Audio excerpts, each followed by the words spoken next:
Hello, everybody. Happy Wednesday and welcome back to Tachy Talks. We've got another very exciting episode for you today with another very exciting guest. My name is Haley and these are my pals. Hello, everyone. I am a pal of the person who just introduced herself, Haley, and my name's Adbait. I'm Kylie. And our special guest today, if you want to introduce yourself.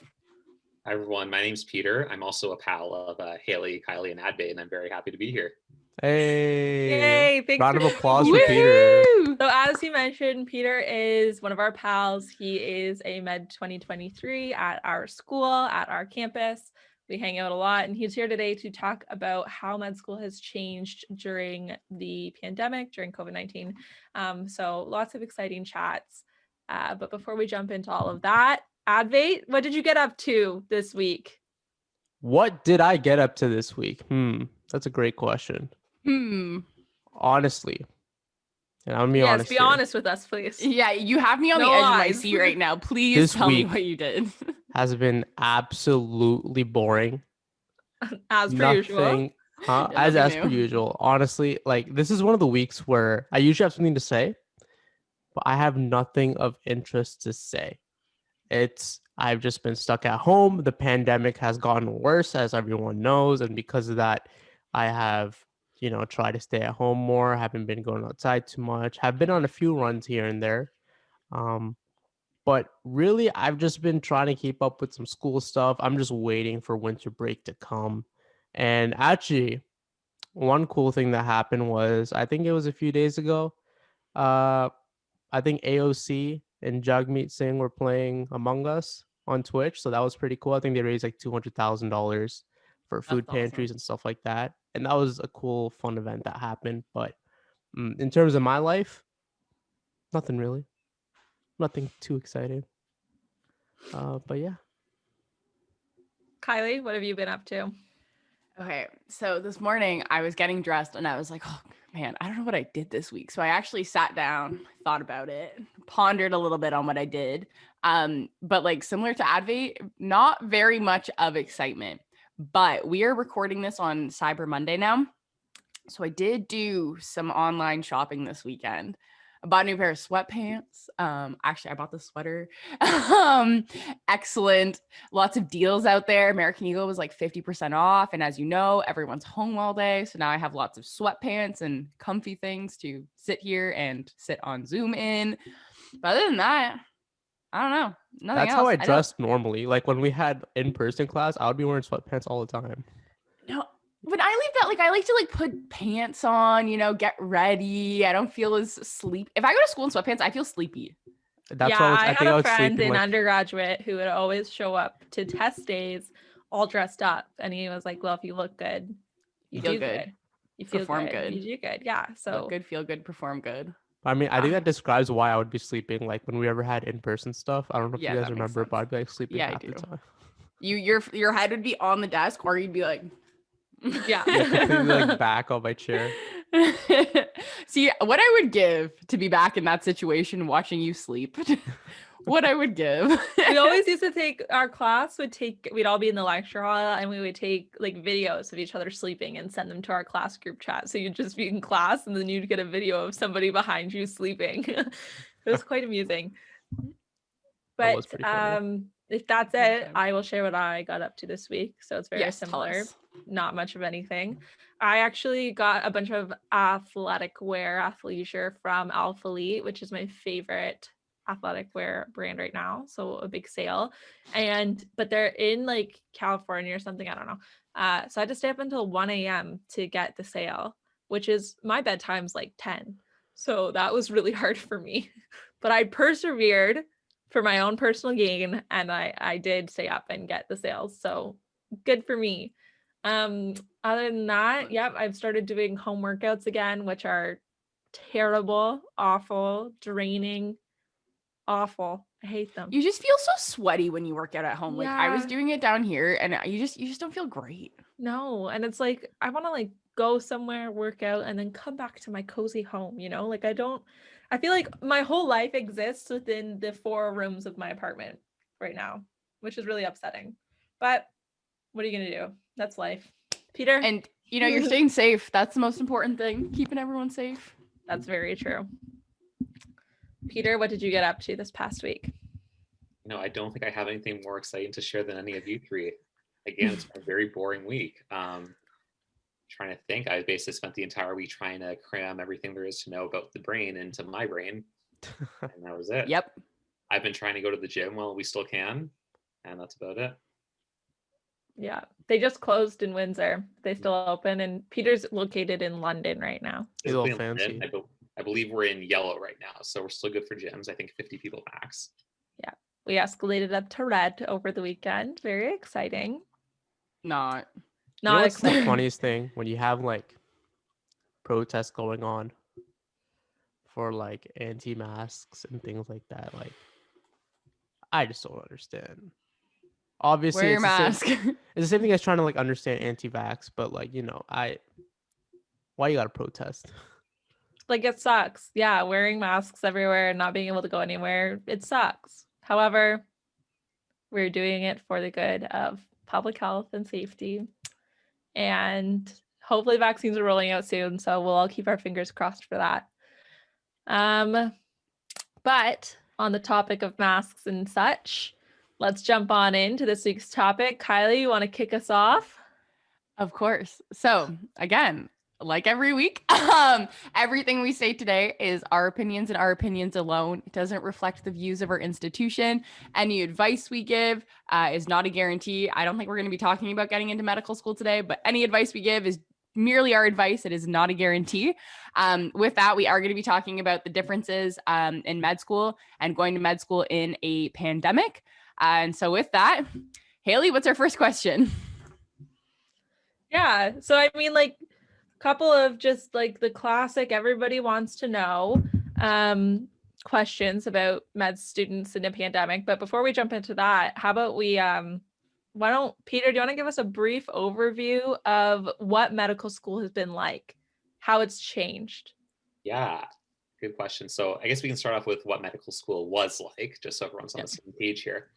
So basically, your first 2 years of medical school are called your pre-clerkship, and it's mostly, but not all, classroom-based learning. So our typical kind of week would be, we would have maybe 3 to 4 lectures per day. And that's basically, when I say lecture, I mean lecture. What you're used to in undergrad, you go to a room, a faculty member is out the front, and they talk to you about something to do with medicine. In addition to that, we usually had anatomy labs, which were in person with cadavers, maybe once every 2 weeks or so. And we had our kind of weekly clinical skills sessions, which were both kind of physical exam skills and learning how to interview patients. And that was all in person.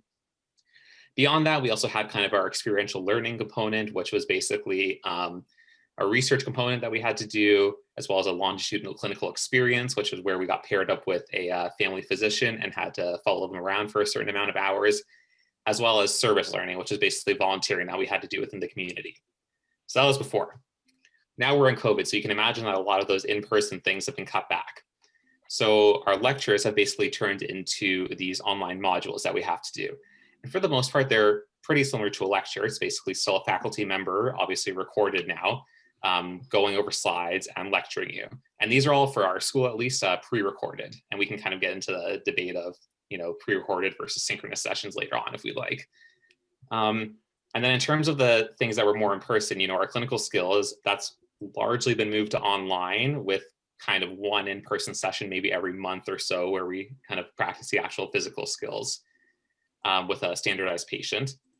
And the anatomy lab is also kind of once or twice per month, depending on kind of what unit we're in. And that's where we go in with, a segment of the class, not the whole class's time, and get to, use the cadavers to identify parts and learn our anatomy that way. And then kind of the outside of school stuff that we had, most of it's unfortunately been canceled since the pandemic. Our longitudinal experience is no longer part of our course. We do still have a research component. I know for a lot of people that's kind of shifted to being mostly online or virtual, but you are still more than welcome to go in if that's okay with your supervisor. And then our service learning component, so that was the volunteering, has also kind of been canceled. So we're largely online now. We go in person, see each other maybe roughly once or twice a month overall. Yes, thank you for Excellent. the overview. Honestly, Very I think we great. should just include up. that, like send it to the dean and be like, hey, this is a perfect description. Like, it's a better description than what you guys give us for your program. And we want to be like, do you hear that sadness in his voice? Yeah. That's what you've done He's to like- us. I mean, it's not their fault. But yeah, no, that was honestly a perfect explanation. I don't think you missed anything. No, yeah, that. We do covers it still all. have observerships. So you Yes. can still go to select units of the hospital to like shadow a physician, which has been nice. I think for a lot of first years, especially, it's been kind of the not silver lining, but like the one thing that's left for us. Yeah, the one thing Yeah. that kind of separates undergrad from med school in terms of learning for the first years. Yeah, I will say personally, that's been like a huge upside, right? Is that you still have this opportunity to get practical experience. Yeah. I mean, kind of drawbacks now with kind of us being right in the middle of the second wave of COVID. We are seeing limitations on what we can do that's really hospital dependent, but fingers crossed that it doesn't get too much worse and that we can still be in hospitals for the foreseeable future. Yeah. And they give us like full PPE if anyone was listening and they were wondering. Like when I go in, I have my new scrub cap. Oh, I threw it over there. I like go with the scrub cap, goggles. You obviously have a mask. You have a face shield. So you do get a lot of PPE as a medical student as well. I feel very safe whenever I go. And like what Peter was saying, like the practical learning in medicine is like the most important thing, I think. And you'll still get it even if your pre-clerkship years are online, because clerkship is in person. Could you imagine a virtual clerkship? That would be I don't be think bad. It'd be I bad for can't everybody. imagine actually. No, I can't. yeah, that would be hard. But yeah, like it's like the neuro exam. We're in neuro right now, and like they teach us the neuro over Zoom, but then to go do it, like it just makes it so much easier to remember. So yeah, I know I that is had nice. somebody like from a friend from undergraduate say to me, like, I can't believe they're letting you guys do school this year. Like, I feel like you guys should have all been off for the year because like I'm not going to trust a doctor educated over Zoom.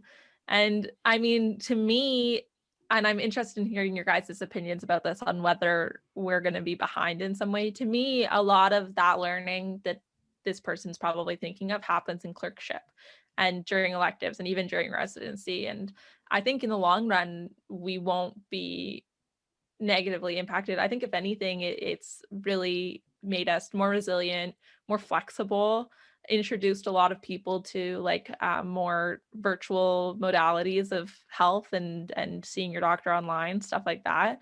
But what do you guys think? Do you think that we're going to be lacking in anything? No, you know no, what not at we've all. really become? Not We've at all. become adaptive.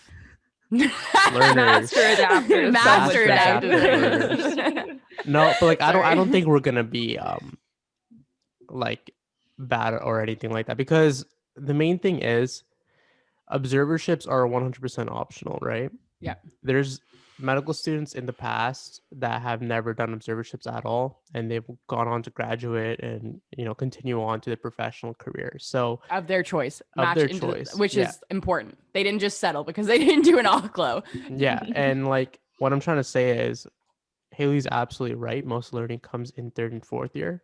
Now, if you said that our third and fourth year were online, now that's completely different. That's like, wow. Maybe we want to add like 1 or 2 years of residency if we're having all of our clerkship online.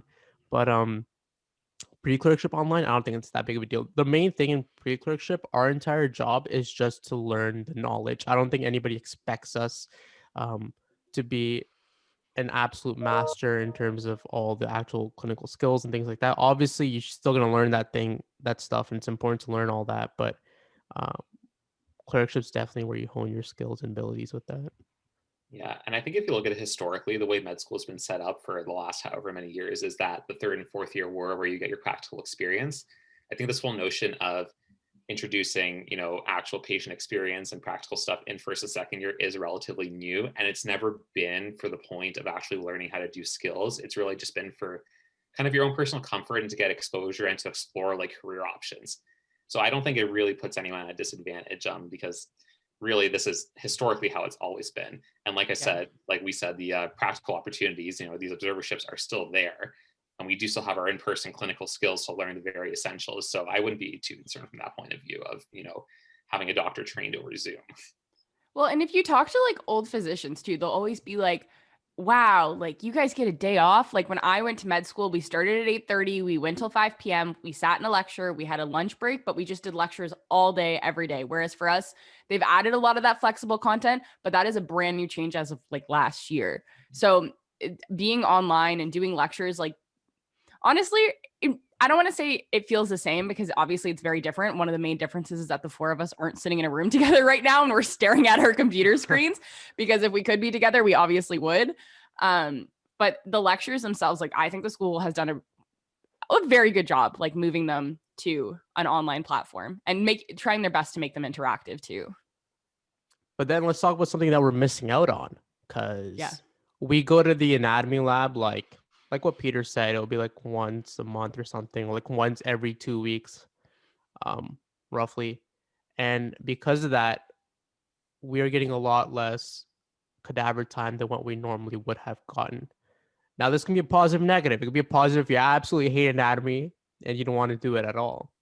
But if you are somebody who is, I don't know, potentially interested in surgery or interested in learning more about anatomy, it can definitely impact your learning, because it's kind of obvious, but learning from cadavers is usually the best way to learn anatomy, by you just doing it yourself and finding the stuff. So that is definitely something that has been negatively affected. But once again, our school has tried to accommodate us to the best of their ability, and they still allow us to come in to do these anatomy labs and stuff like that. So we're still learning, but obviously it's less than we would have gotten normally.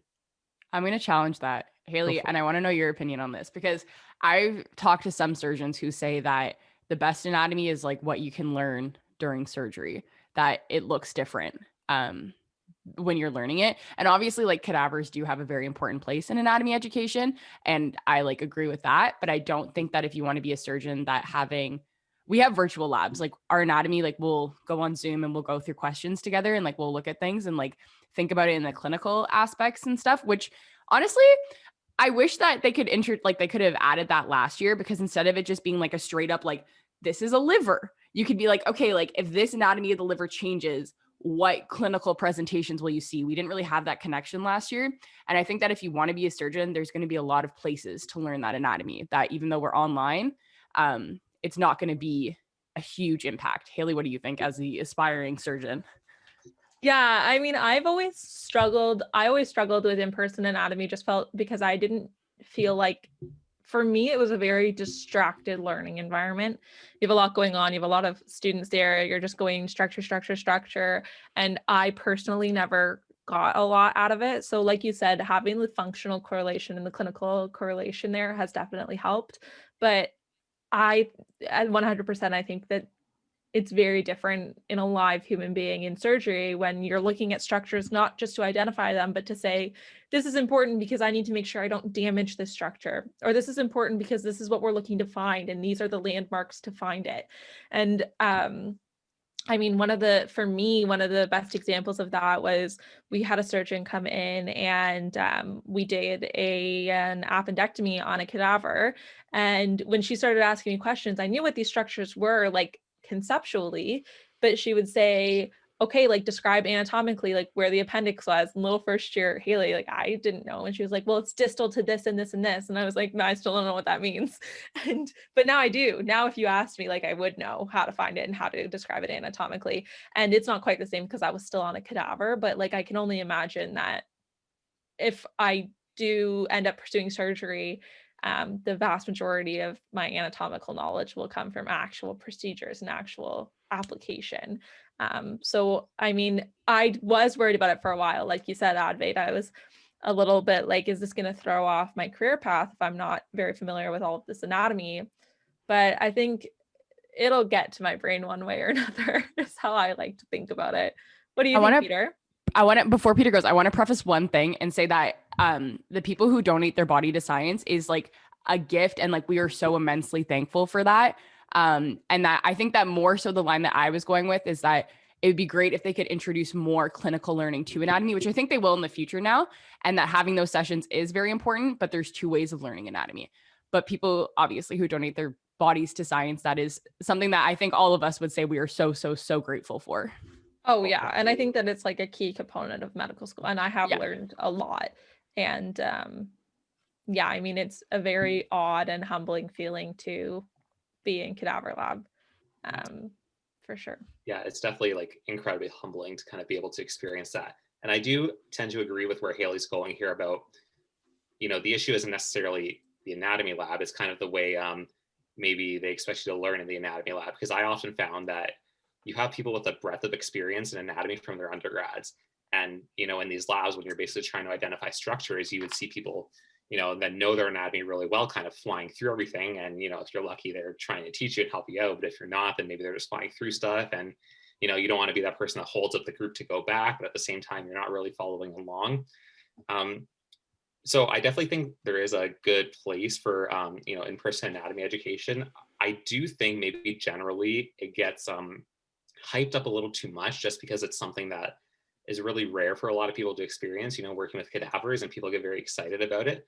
I think you have to realize that, kind of like anything else in education, it has its place for being helpful, but it's not kind of the be all to end all. You're not going to magically learn everything you need to know about surgery from having a cadaver in front of you. And, if you accept that, it kind of makes it easier to understand. Yeah, I think you bring up an interesting point there. I think medical school tends to be wildly anticlimactic in many aspects. 100%, yeah. There are definitely things that are like, wow, okay, like this is what I'm here for. I'm so excited. This is everything I dreamed. 100%. I'm not meaning to say that, but there, like, a lot of it's just like, I am sitting in lecture for the 6th year in a row. This is great. Like, definitely I think there are a lot of things that get hyped up a little too much, and there's some disappointment all around. But I think it's been especially difficult for the first years who are coming in, and it's nothing like they imagined because it's entirely online. And I mean, who would have ever imagined that a couple of years ago? But what I think is interesting is people are talking now about keeping components of medical school online and how much better this is. And I'm just wondering what you guys think about whether there should be components of medical school like pre-recorded lectures that stay online. This is a great question, if I may offer my input. Yes. So I don't know if this is the prevailing opinion. I haven't really asked too many people, but I prefer the pre-recorded kind of asynchronous lectures to what we had before. That's for a few reasons. First of all, I like the fact that if maybe the faculty member went over something too quickly, I can just pause the lecture, go back and re-listen to it on the spot, or I can look something up on the internet if I'm having trouble understanding. I think the other big issue that we were seeing before with in-person lectures, and anyone in undergrad can also relate to this, is that you kind of have this arbitrary time frame to fit the lecture into, and that's like 50 minutes, right? So we'd start a lecture at 8 a.m. and in theory it'd be done at 8:50, and we'd have a 10-minute break until our next one at 9. And this kind of creates the problem of, you can have a professor who is trying to cram basically what should be like an hour and a half or 2 hours worth of content into that 50 minutes, and they're speeding through things and no one's really understanding it, and you kind of just have to go back over it on your own time anyways. Or kind of the opposite, where you have maybe something relatively simple that should only take half an hour to teach, but it's being kind of unnecessarily dragged out to 50 minutes. And, they're kind of throwing in their life story and, all their research stuff, and, it might be useful to listen to, but it's not necessarily like knowledge you need. So I think kind of having our lectures online has removed that arbitrary time frame. So if something takes 30 minutes to teach, then we only have to spend 30 minutes on it because that's how long they've made the module. Whereas if you have something that takes 4 hours to teach, then we have a 4-hour module to do. I think that's definitely kind of one of the big benefits that maybe people don't think of right away. No, you're totally right. I hadn't thought about that literally until you just talked about it, and you are so right. I think it's less about the school work. Like, I think I prefer the lectures. They're like concise. You get all the information you need. You can speed them up if they're too slow. You can slow them down if they're too fast. But the big thing that's missing, obviously, is like being with other people. And like Haley said, like sometimes it's wildly anticlimactic. And they do tell us, they're like, when you see that really cool procedure, when you're having a really hard day in medicine, like write that down so you can go back on those hard days and remember why you're here, kind of thing, right? And so when things do get tough, like having your friends there with you to talk to you about it is like so wildly important. And like, for example, like when us four, I think we got on at like 10:30, we didn't start recording this until like 11:30 because we just started talking. And like, it's hard not to see your friends every day. Like, I don't think I've seen any of you since anatomy, like a few, like 2-3 weeks ago. So I don't know, Advait, what do you think? Yeah, I agree with a lot of what Peter said. Even when we had in-person stuff, our lectures would be recorded after the physician would present them. And because of that, I wouldn't even show up to class half the time if I knew it was going to be recorded. I just like watching the recordings because I like the fact that I can pause, search something up if I don't know about it. I did not have a lot of biology in my undergrad, so there's a lot of things that I'm kind of familiar with now, but in first year I was unfamiliar with, so I'd had to search it up. And also, I like going at times 2 times 1.5 speed because a lot of people like to talk at their own pace and like to add some filler things, and you know that's great. I'm just trying to like get through this lecture though. I'm the kind of mentality where I'd rather go through the lecture twice as fast and then spend that amount of time I saved going over the notes myself and kind of reviewing it a bit. But one big thing that I'm missing out from having everything online is the fact that it's completely ruined my schedule. And because of that, it's ruined a lot of my motivation and like just my ability to work. Because normally, if we would have 8 a.m. lectures, it would force me to sleep at like 10, 11 p.m., wake up at 6:30, get ready, come to school, whatever. I don't know why Kylie's making that face. Why? You don't think I Because can wake? Because I no, have to sleep because at you 10? would go to bed at like 3 a.m. or you'd stay Yeah, at school you would all night literally- studying. You would That- walk into the lecture hall and be like, I have been here since 4 o'clock yesterday. Like, I you didn't can sleep. Go home and That was only like sleep. twice. Okay, I only did that like twice last year. Can you like sleep in one of our study rooms before our exam in first year or something? Yeah, it's because no, listen, I knew that I wasn't. I knew I was gonna sleep through my alarm because I was studying last night. It was like 1 a.m., 2 a.m., and I'm like, if I go home, our exams are like 8 in the morning, I'm gonna sleep through my alarm. There's no way I'm waking up. So I was like, best scenario is just to sleep here. You know, I should sleep at school, wake up, and then write the exam, and then go home.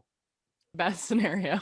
I have been keeping my schedule. So, I mean, it is possible. I go to bed at 10:30 and wake up at 6:30. But there's something about online lectures that like my brain just tunes out. I don't know if it's from years of like having the TV on while I do something else on my phone, you know, and I'm just able to tune out like those electronic voices. But something about these recorded lectures, my brain just doesn't want to pay attention. Yeah, So like that's half the been really time I'll hard. just pull up my phone. I'm like, wait, what am I doing? And Why is yeah, my I'm phone like, out? Haley, no, no, we're in class right now, Haley. But it has been very difficult to keep that motivation, or like it's very easy to just be like, oh, I have all day, I'm gonna do it later. And then now that it gets dark at 5 p.m., I'm like, well, it's dark outside, so I can't study now, which I think is a logic that a lot of people share, but we all know that it's fake. Like, but we all do it. We're all like, oh, dark outside, better play video games instead. Which has been very detrimental, especially with an exam coming up. But it's definitely really hard to kind of keep that schedule. I've been lucky enough to be able to keep a schedule, mostly because I'm currently living with my girlfriend and she's doing a research master's. So she wakes up every morning at 7 and goes physically to school. So I just wake up at the same time and force myself to do stuff. Well, on the topic of that, Peter, guys. there was a special request to see Leah, and I can see her there behind you. So I was wondering if you could feature her. Well, who is Leah? Who is Leah? Your child. Your puppy. I know. I want you to tell people who Leah is. Okay, so introducing on, Haley. Peter's dog child. This Leah. is Leah. My If you dog. want Leah. to follow her on Instagram, can I promote her Instagram? Yes, please do.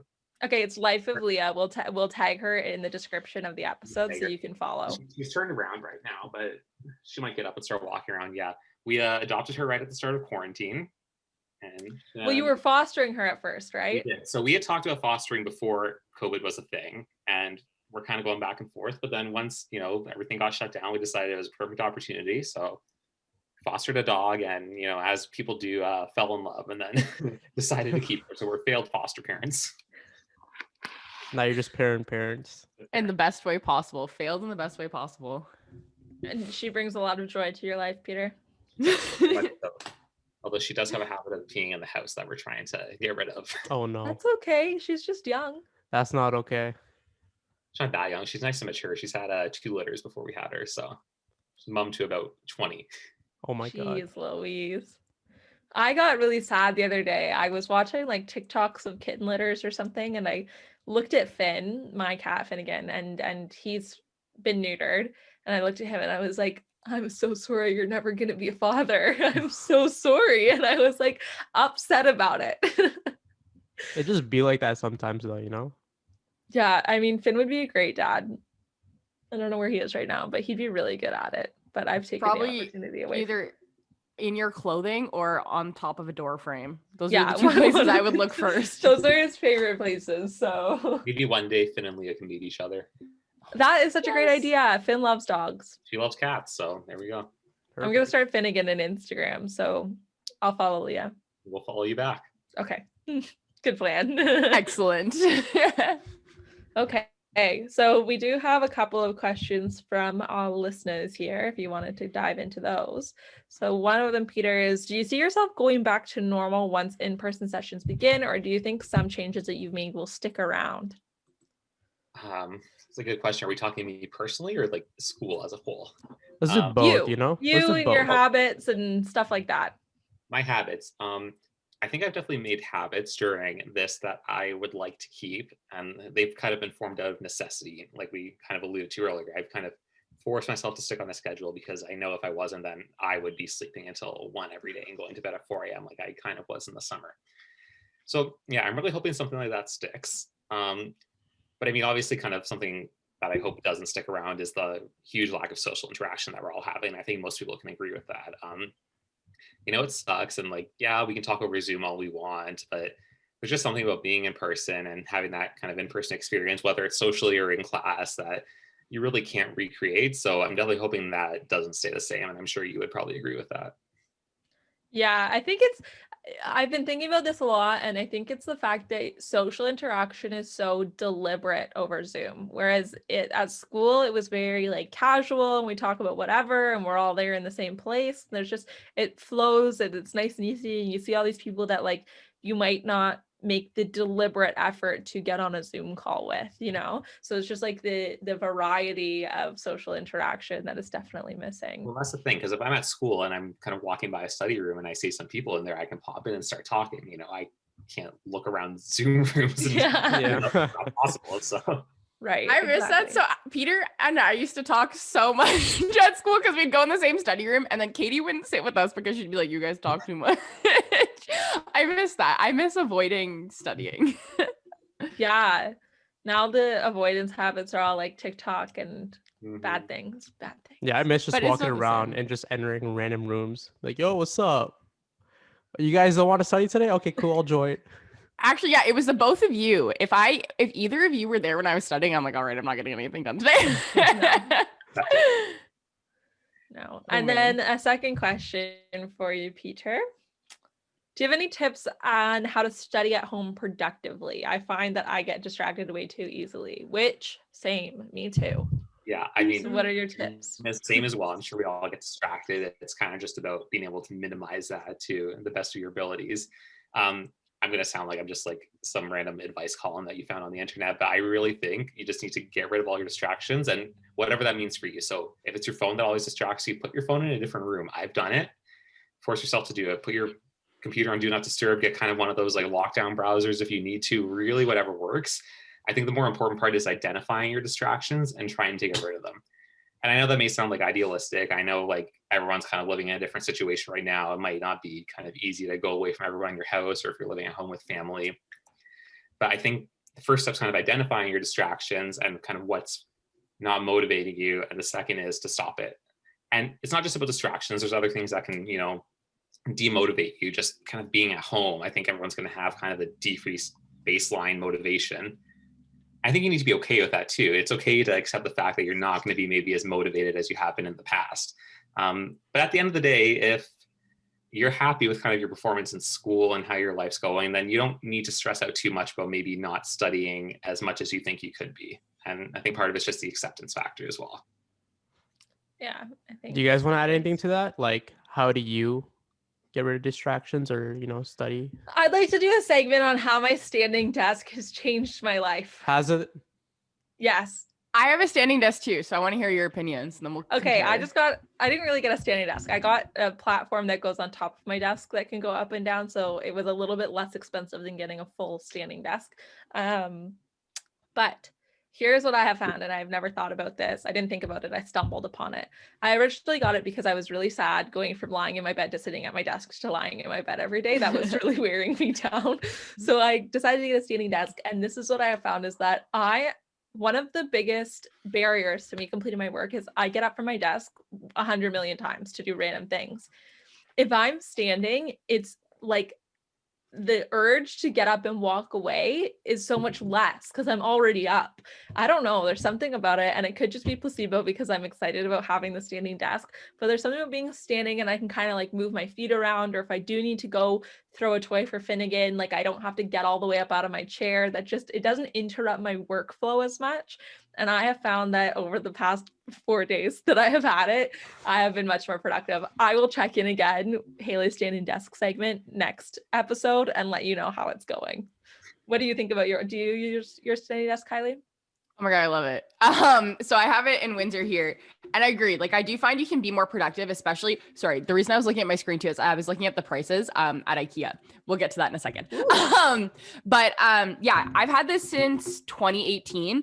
And so like, it is more expensive than a normal desk, but it is a good investment. And I don't think any of us knew that this was coming, but having to be home and sitting all day, just like your back starts to hurt. We've talked about this in the past, like having a good chair is so important. And like that helps you be productive because you're not withering away in pain as you study physically and sometimes mentally. But with that, yeah, I love it. It's really nice too in small groups because like it helps you focus more because you're, again, like not thinking about your back hurting or whatever.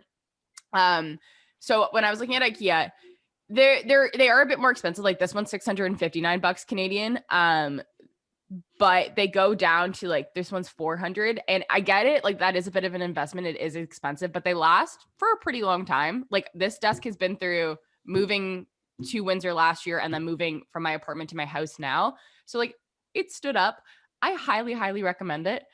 Or you could do what Haley has as the alternative where you get like it's like a platform. It has like one level for my keyboard and mouse, and then another for my screens. It goes up and down, like whatever level you want. And this was, I think, $210 or $215 on sale on Amazon. Whoa. So I'll post a picture of this setup and a link, and we'll post a link to Kylie's desk too in our Instagram stories on the day this episode launches, so you guys can check them out. But if you already have a desk that you spent money on and you're just looking for like a little bit of an attachment, this is definitely something to consider. I mean, I feel like all desks are expensive, so if you're getting a new desk, look at the standing desk because they go up and down. It's very functional, multi-purpose. But if you do already have a desk, this is just another option. Okay, let me. Sorry, I think Kylie and Haley are very good home setup idea people because they are the ones that convinced me to get dual monitors, and it's changed my life. So. Oh yes, we've got here to the dual monitor world. If you are still working at home and you don't have a dual monitor and you can get one, do it. Do it. It's so worth it. My eyes feel so much better just alone. My brain feels less cluttered. There's just more space. Have you seen those like Acer like curved gaming monitors? My mom has it. She has the Samsung one because she's been working from home. I must say though, the OG dual monitor king was Advait. It is Advait with his setup down there. Have to give credit where credit is due. Wait, is that where you guys got the idea from? No, but you were the first one. Mine was my mom. I've had my dual monitors since my first year of undergraduate. All right, yeah. Yeah, if you have a laptop, you definitely need to get a monitor. It just makes everything bigger, you know? You don't have to squint and like on laptop, I'm always zooming in to see like my laptop screen is pretty small. It's like 13 inches. So I'm always like zooming in to see like finer details and whatnot on our slides. So just putting that on a monitor is just so much better. Well, even just having like the document that you're typing on one screen and then the document you're referencing off of on another, so you don't have to flip in between them is like game changing. What I do is like lecture on one screen and then my notes on the other screen. And do you know what we could do? We could, you know how on Amazon you can make wish lists? Someone my can like make a gosh. wish list and put all, or not wish list, but we can like put everything, like your standing desk attachment. We can add like some monitors that you like, chairs, and we can link that in the link tree. That's No, such like, a good idea. We will set that up. are these gonna Yeah. be way too bougie? Like what you guys are saying, and like curved Samsung monitor. No, that's, no, like, no, no. Sold You don't 800 need that. bucks. Well, No, We'll have not a that. range. We'll have a range of options, but like we know in our brains what we're kind of looking for. So it will help us communicate to the people what they should Yeah. be looking for. Okay, Well, I was go just go gonna ahead. say something else that you could add to this list. This isn't expensive. Like, even if you don't want to invest in the monitor, you can get like, I have my laptop on one right now, like the laptop stands, and it's $20, and that helps so much too because your eyes are at the same, or your laptop's at the same height as your eyes. Sorry, I'm getting too excited and I'm touching things. And then if it's at the same height, like it's better on your neck as well. Ergonomics. I don't know. This was $20 on Amazon, and I'd say like even this and a mouse, excellent. Advig, go. Sorry. No. Yeah, no, that's great because like being eye level is really important too. I agree. You don't want to keep looking down or looking up. It actually ruins your back and neck. And like I'm having back problems right now just from sitting down all day, all night. I'm just sitting. Even though I'm not studying, I'm just sitting and procrastinating. But I was gonna ask, Haley, you said this standing desk has changed your life. Yes. What about before standing desk? How did you Oh, try to get work done, or like how are you on top of things? yes. So I have to adhere to a very strict schedule or else things get out of hand very quickly. So I make a schedule in my bullet journal, which is very important to me. It goes by hour. I have all my tasks underneath.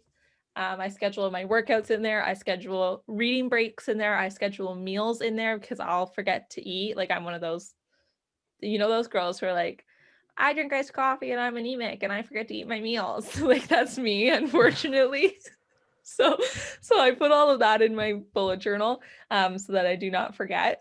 And how did I stay focused? I don't know. I think scheduling things in shorter chunks helps me stay focused. So if there's a module that's like 90 minutes long, but it's actually 3 30-minute videos, then I will schedule those in different time blocks. I won't do them one after another. I just need that space to break up the day.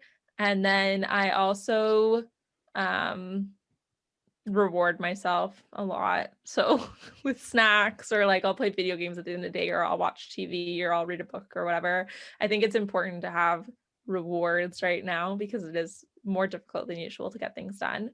And then finally, as I used to have a very bad habit, I have like this lap desk kind of thing that I can bring into bed with me. And I had to stop doing that because it's like people, I used to sit there and people would be like, you shouldn't do your studying where you sleep. Like, it's not good for you. And I'm like, yeah, but it's great. And I love it. So don't tell me what to do. But they're right. You shouldn't do that together. You need some separation in your brain, especially because, like I said, my entire life is existing within the 4 rooms of my apartment right now. I study and get dressed in this room.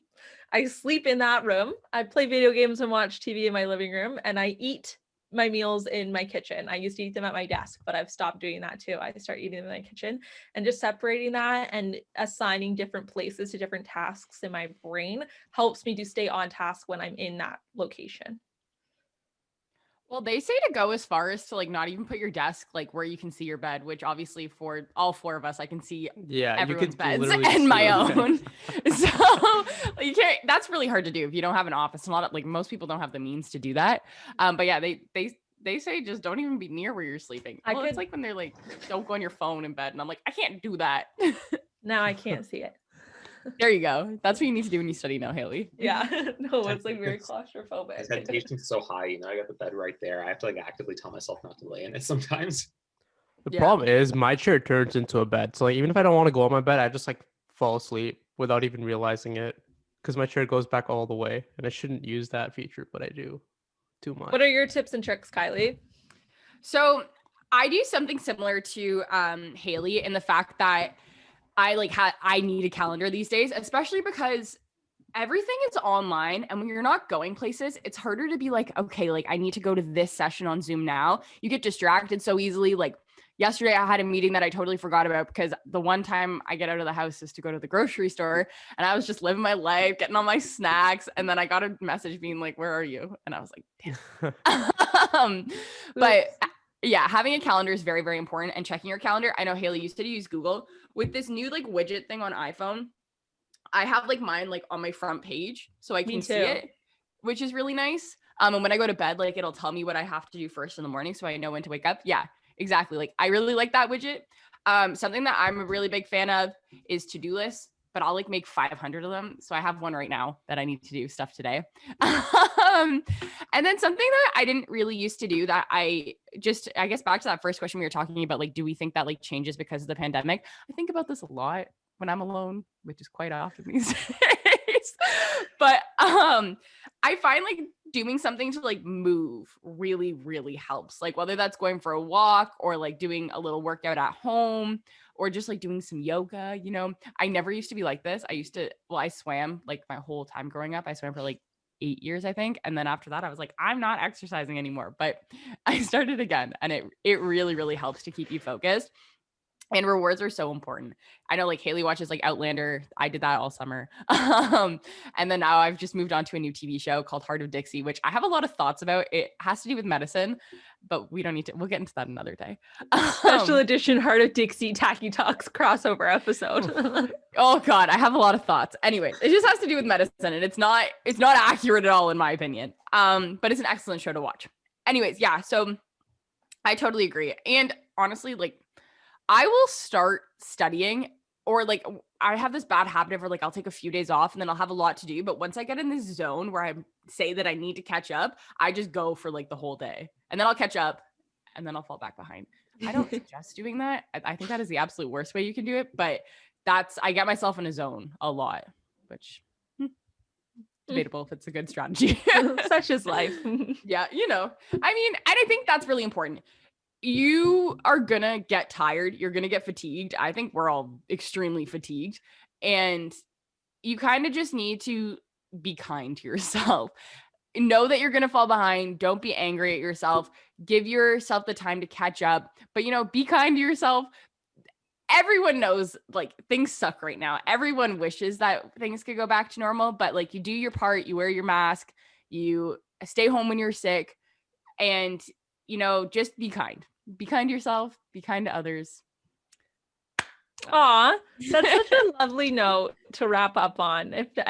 Does anybody, Peter, do you have any parting thoughts for us?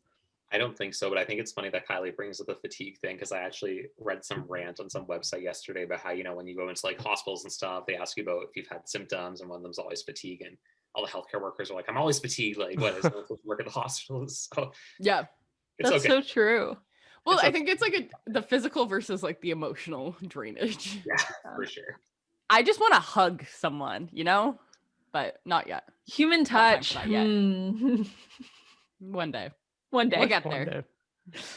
Okay, well, I think that wraps it up. Thanks for hanging out with us, Peter. Oh, and if anybody was wondering, on the last episode, I mentioned when we were talking about alternate careers to medicine, I mentioned that we had a classmate who said he'd be a pilot in another life.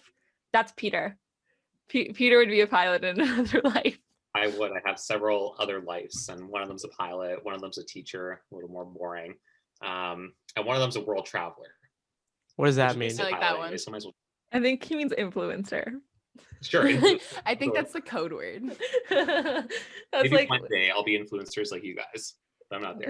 Maybe one day we'll catapult you to fame. I hate that word. I hate that word so much. Influencer? Yeah.